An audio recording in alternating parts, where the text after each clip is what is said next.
Title দেখে ভাইবেন না যে 2026 শুধু বিএনপির জন্য একটা দুঃস্বপ্নের বছর হবে। 2026 ফ্যাসি বিরোধী সবার জন্য দুঃস্বপ্নের বছর হইতে পারে। আর এই দুঃস্বপ্নে পতিত করার দায় আমাদের সবার কম বেশি থাকলেও মাস্টার অফ দ্য সেরিমনি হবে বিএনপি, আমাদের প্রিয় বিএনপি। কেন সেটা আলাপ করে নিই।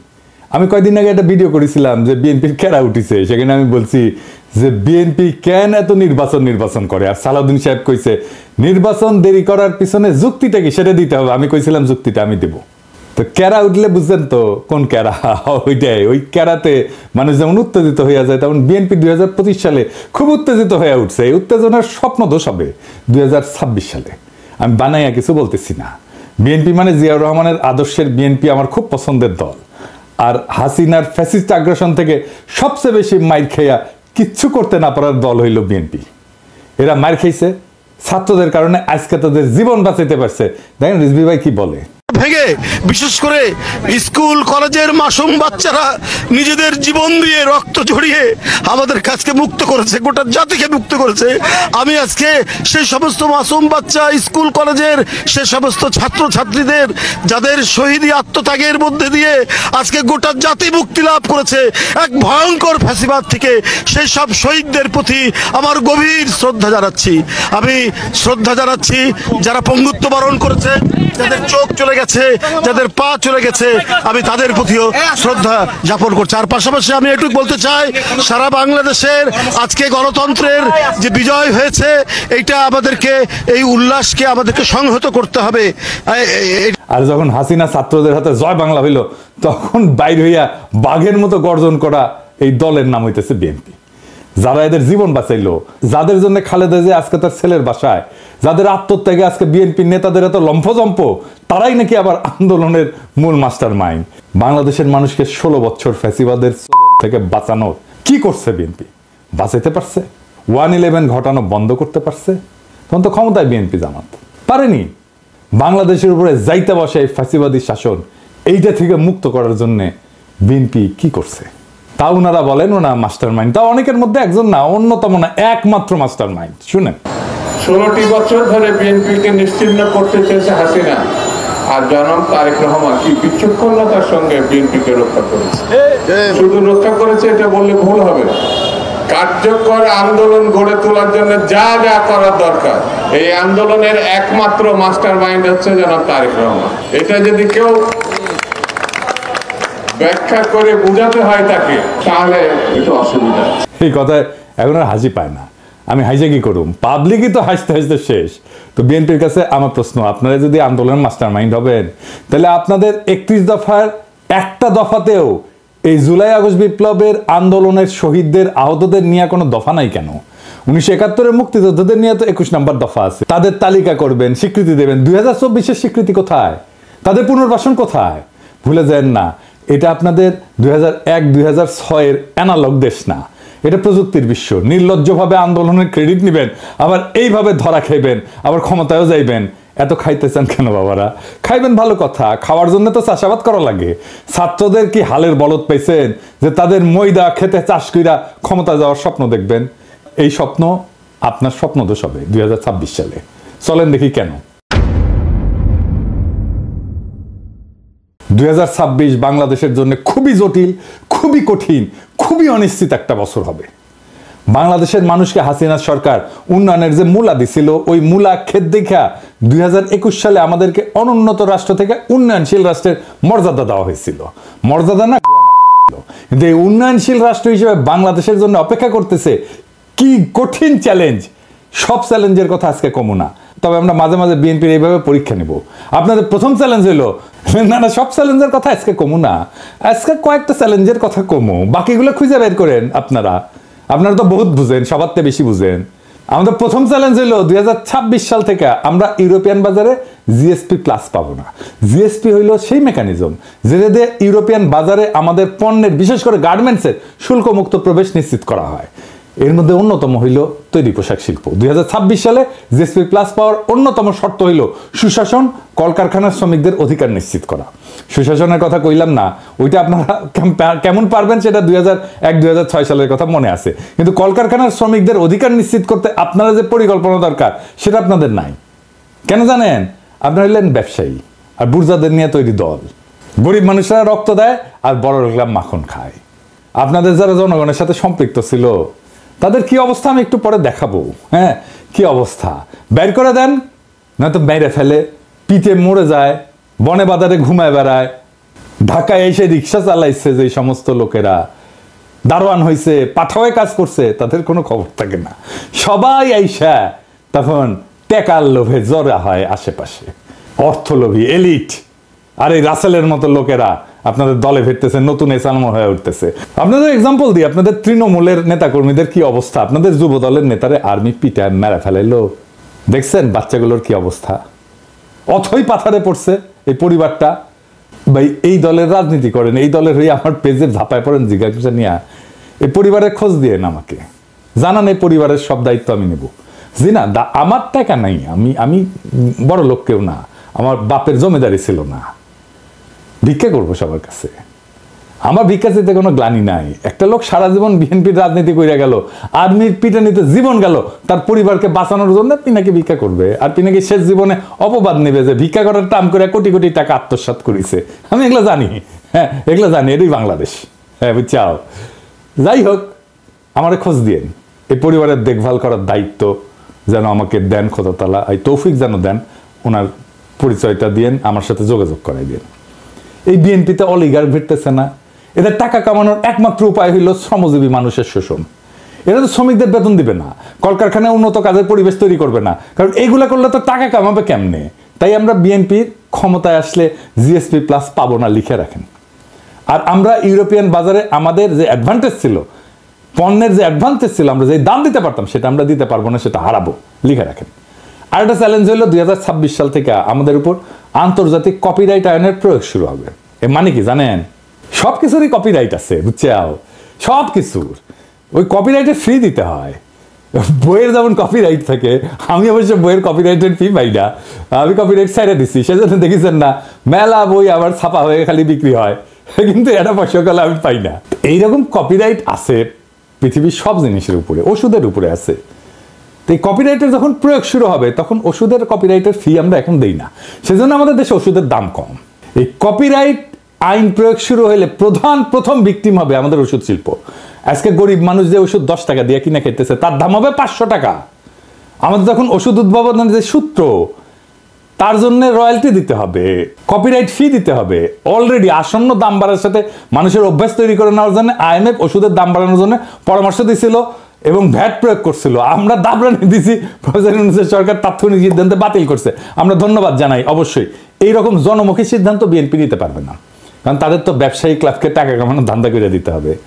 অর্থাৎ বিএনপি ক্ষমতা আসলে 2026 সালে ওষুধ রপ্তানি বাদ দেন, দেশের মানুষকে কম দামে বা এখনকার দামে ওষুধ সরবরাহ করতে পারবেন না আপনারা।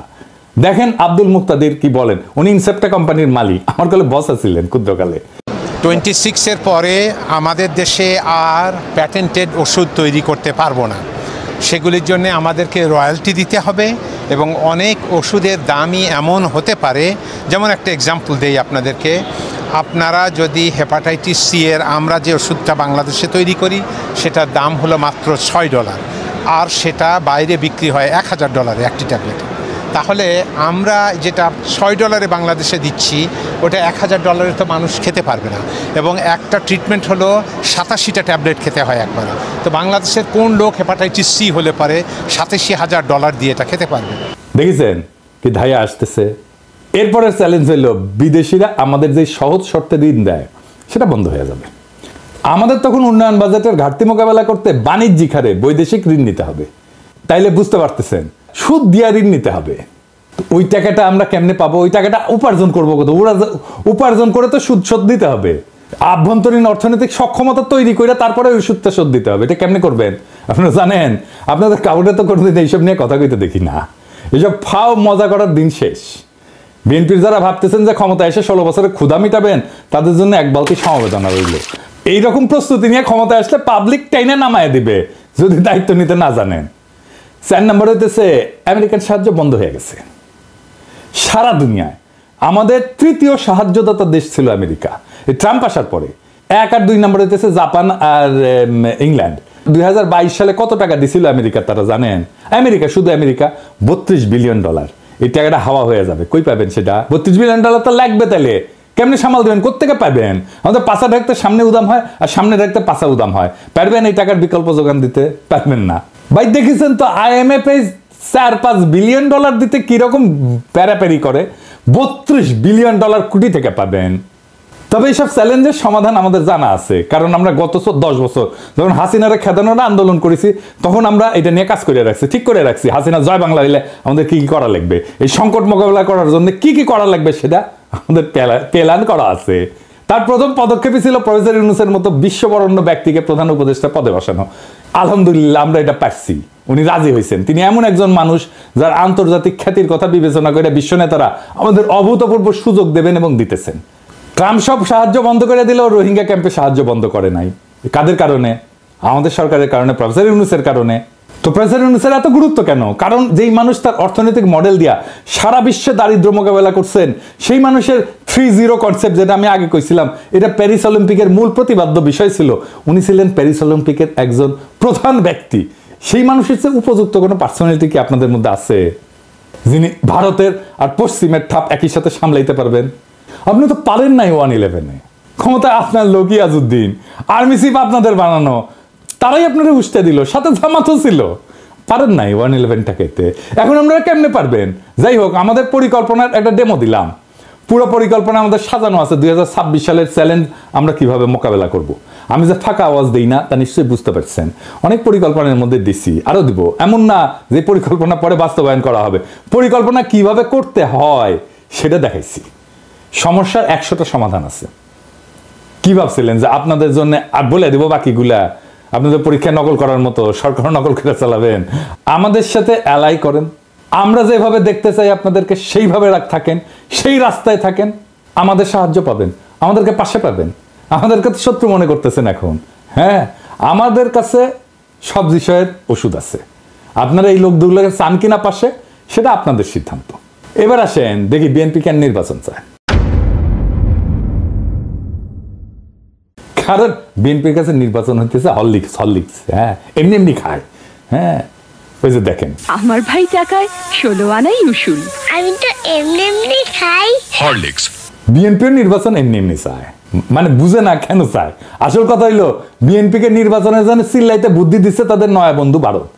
ভারত এখন বিএনপিকে দিয়ে আওয়ামী লীগের পুনর্বাসন করবে আর বাংলাদেশকে তার দাসত্বের অধীনে রাখবে। বিশ্বাস হয় না? দেখেন, মির্জা ফখরুল যখন নির্বাচনের ডাক দেয়, তখন ছাত্রলীগ তাদের বিদেশে পলাতক নেতাদের দিয়ে আন্দোলনের রূপরেখা প্রকাশ করে। ছাত্রলীগের এই সাহস কোথা থেকে আসে আমি জানি না। মায়ের মনে কম খাইছিল। আমি কইছিলাম যে এদের জন্য মায়ের চেয়ে উপকারী আর কোনো ভাইটামিন নাই। এখন বুঝছেন যে ভারত এই পুরা গেমের মাস্টার মাইন্ড। তারা বিএনপির কামলাদের দিয়ে নির্বাচন বইলা কান্নাকাটি করাবে, সামনে আওয়ামী লীগ রাজনীতির মাঠে উকি ঝুঁকি দিবে। আওয়ামী লীগ ঘোষিত কর্মসূচিগুলো পালন করতে গেলে আমার ক্ষুদ্র ভাতা ভগিনীরা যথেষ্ট। যেই মায়ের 5ই আগস্টের পরে ইউনূস স্যারের দিকে তাকায় দিতে পারি নাই, সে পাওনা শোধ করে দিতে হবে। আর বিএনপিরে কইতেছি, ভারত আওয়ামী লীগের সাথে যে বাসর করতেছে, ওইখানে আপনারা কাবাব মে হাড্ডি, ওইখানে আপনাদের কোনো জায়গা নাই। মজা শেষে ফেলা দেবে কন্ডমের মতো। দেখেন, শ্যামা ওবায়দ আদানির জন্য ওকালতি করে। দেখেছেন, শ্যামা কি জ্বালানি মন্ত্রী? আদানি ভারতের এক দুর্বৃত্ত অলিগার্ক, সারা দুনিয়াতে ঘৃণ্য, মোদির ক্যাশিয়ার।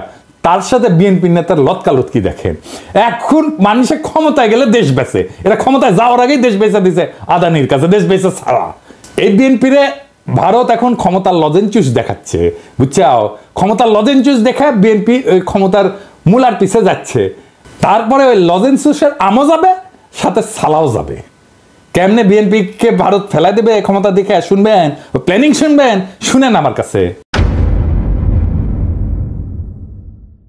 ভারত জানে 2026-এর চ্যালেঞ্জ মোকাবেলা করা বিএনপির পক্ষে সম্ভব না। এটা আমার মতো মূর্খ মানুষ বুঝলে ভারত তো অনেক আগে থেকে জেনে আছে। যখন বিএনপি দেশের অর্থনীতি নিয়ে ঝামেলায় পড়বে, তখনই শুরু হবে বিক্ষোভ আন্দোলন। এই আন্দোলন হবে একেবারে তৃণমূল থেকে। মানুষ খেতে পারবে না তো, চাকরি থাকবে না তো, মানুষ দলে দলে রাস্তায় নেমে আসবে তো। লগি বৈঠা নিয়ে আওয়ামী লীগ কি তাণ্ডব করেছিল মনে আছে না? এখন যে পুলিশ আছে, পুলিশে পুরো তো হাসিনা।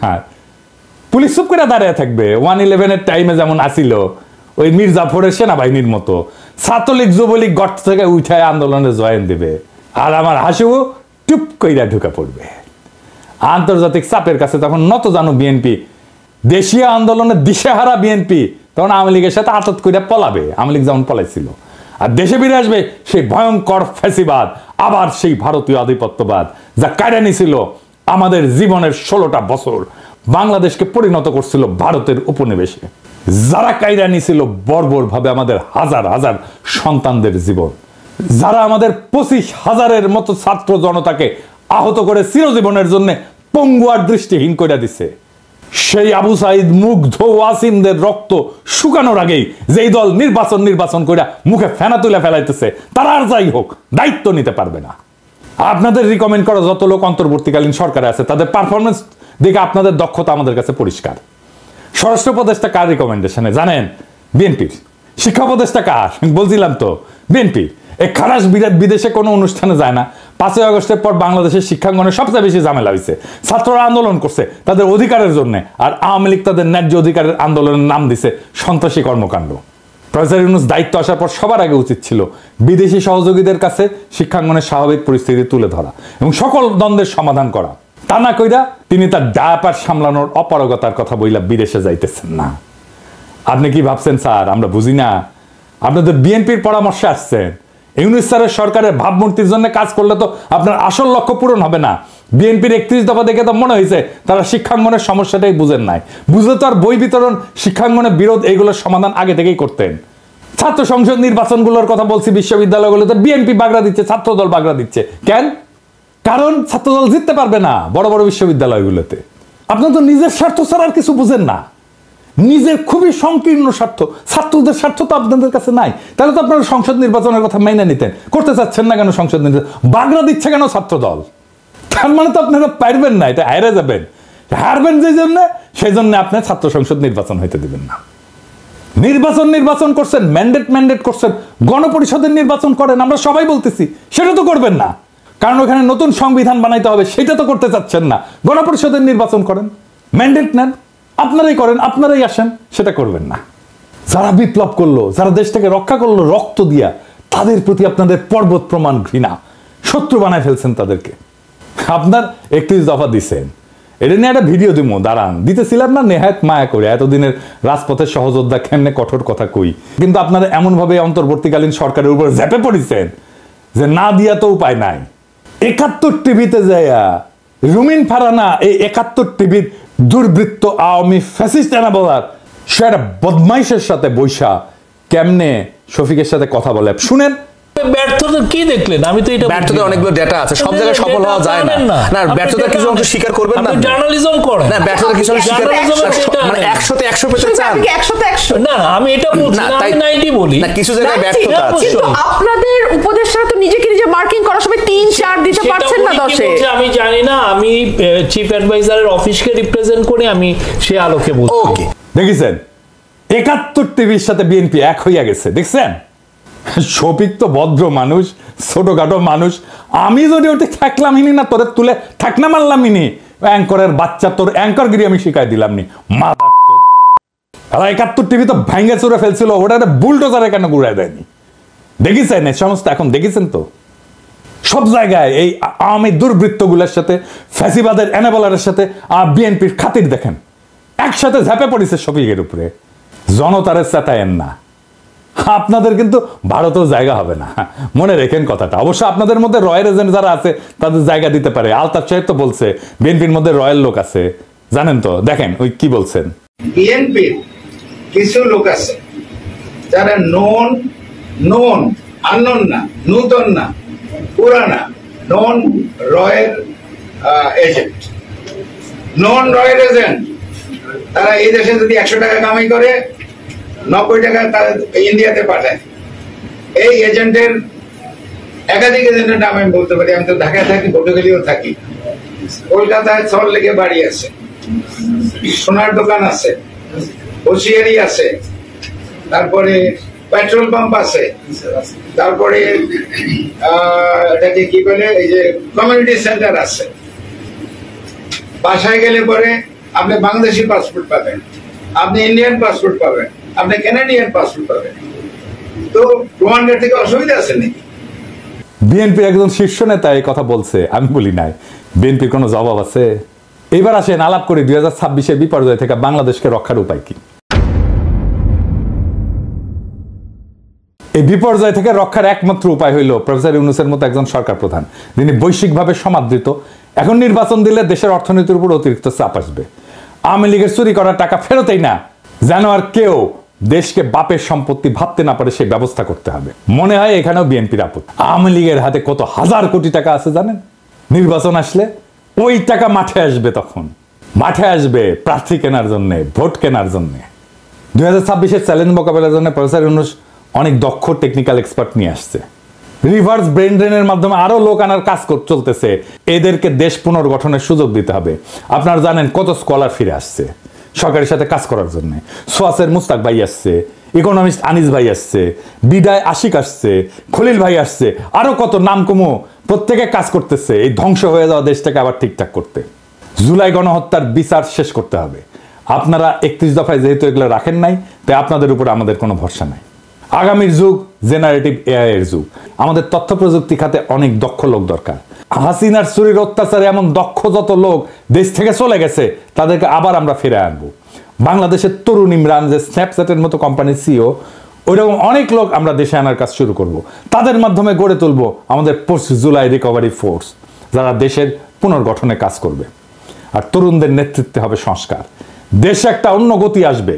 সাধারণ মানুষ থেকে শুরু কইরা বিনিয়োগকারী পর্যন্ত সবাই প্রফেসর ইউনূসের উপর আস্থা রাখে, এবং তখন সেই আস্থা আরো দ্বিগুণ হবে।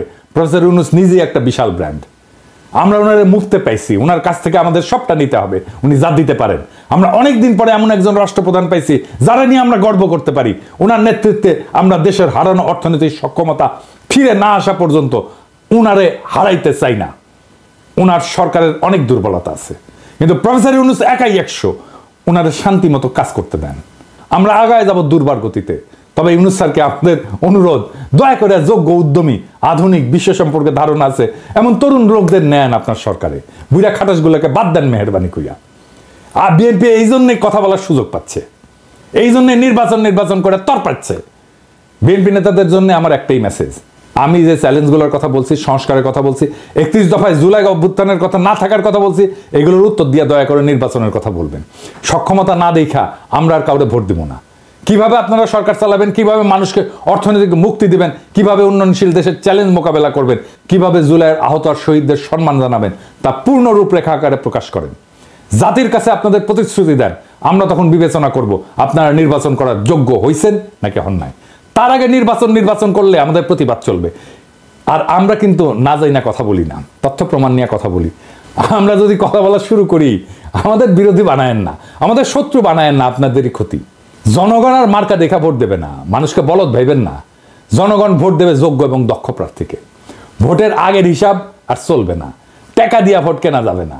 আপনাকে আপনার দলের অবস্থা একটু বলি, হ্যাঁ, কিছু মনে করেন না, পার্সোনালি নিয়েন না, কারণ এগুলো কেউ বলবে না, এই বান্দাই বলবে একমাত্র। আপনাদেরকে আমি আমার বগুড়ার আপনাদের দলের একটা চিত্র দিই। আমি এইভাবে এই লেভেলে যাই না, কিন্তু বগুড়া তো আমার জন্মভূমি, আমার নারী পোতা আছে। আর বগুড়া হইতেছে সেই বগুড়া যেই বগুড়া বিএনপির পুণ্যভূমি, জিয়াউর রহমানের জন্মস্থান।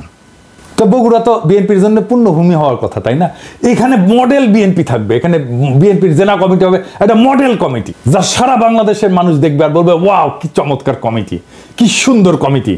এইখানে তো বিএনপির কিছু দরকার নাই, এখানে তো এমনি মানুষ বিএনপি করে রে ভাই। এইখানে তো বিএনপির মাস্তান পালার দরকার নাই, এখানে তো ম্যানেজ করার দরকার নাই, এখানে তো মাফিয়া পালার দরকার নাই। এমনি বগুড়ার মানুষ বিএনপি করে, বগুড়া মানুষের নিঃশ্বাসে বিএনপি। এইখানে আপনি নেতা কি দিচ্ছেন আমরা দেখি, হ্যাঁ, নেতা কি দিচ্ছেন? রেজাউল করিম বাদশা বগুড়া জেলা বিএনপির বর্তমান সভাপতি, সাবেক বগুড়া পৌরসভার মেয়র। বাদশার ছোট ভাই আছে কয়েকজন। 1 নম্বর হইতেছে টোকন, মোহন, খোকন, নয়ন, জয় এবং দীপন। আমরা একে একে প্রত্যেকের আমলনামা দেখি। টোকন সাবেক 2 বারের প্রেস ক্লাবের সভাপতি, একবার বগুড়ায় এমপি ইলেকশন করছে আওয়ামী লীগের মনোনীত প্রার্থী হিসেবে। কিছুদিন আগে বিভিন্ন জনের কাছ থেকে টাকা চাঁদা টাদা নিয়ে সংসার চালাইতো। টোকনের এক ছেলে খুনি এবং চাঁদাবাজ, মার্শাল্লাহ। 2 নম্বর মোহন, বগুড়া জেলা আওয়ামী লীগের সাবেক সহসভাপতি। বগুড়ায় প্রায় 40টা খুনের সাথে পরোক্ষ এবং প্রত্যক্ষভাবে জড়িত। খুনি, চাঁদাবাজ, দখলবাজ এবং নেশাখোর। বগুড়ায় যে কত বাড়ি সম্পদ দখল করছে তার ইয়ত্তা নাই। কোটি কোটি অবৈধ টাকার মালিক। যুবলীগের লিটন পোদ্দার, আলহাজ, মুস্তাকিম, মতিন, আদিল, করিম এরকম অসংখ্য খুনির গডফাদার। ওর মেয়ের জামাইও খুনি, মেয়ের জামাই পলাতক আছে মালয়েশিয়া, মোহন পলাতক ইন্ডিয়া থাকে, ইন্ডিয়াতে আবার বাড়িও আছে মাশাআল্লাহ। 3 নাম্বার খোকন, দিনরাত নেশা করে, ফেন্সিডিল, গাঁজা, আফিম সবই খায়, আবার মাঝে মাঝে তাবলিগও করে, কি একটা অবস্থা। 4 নাম্বার নয়ন, 3 বারে বগুড়া প্রেস ক্লাবের সভাপতি, মাশাআল্লাহ, লেখাপড়ায় খুবই ভালো, শুধু এইচএসসি পাস, এর উপরে আর পাস দিবার পারেনি, বর্তমানে পলাতক। 5 নাম্বার জয়, শহর যুবলীগের সভাপতি, হিরোইন খোর, রাত হইলে বাসা ফেরার জন্য রাস্তা দিয়ে হাঁটতে পারে না, এমনই দুলে, সে দেওয়াল ধরে ধরে রাত হইলে হাঁটে। আমার কথা না, বগুড়ার মানুষের কথাই শুনেন।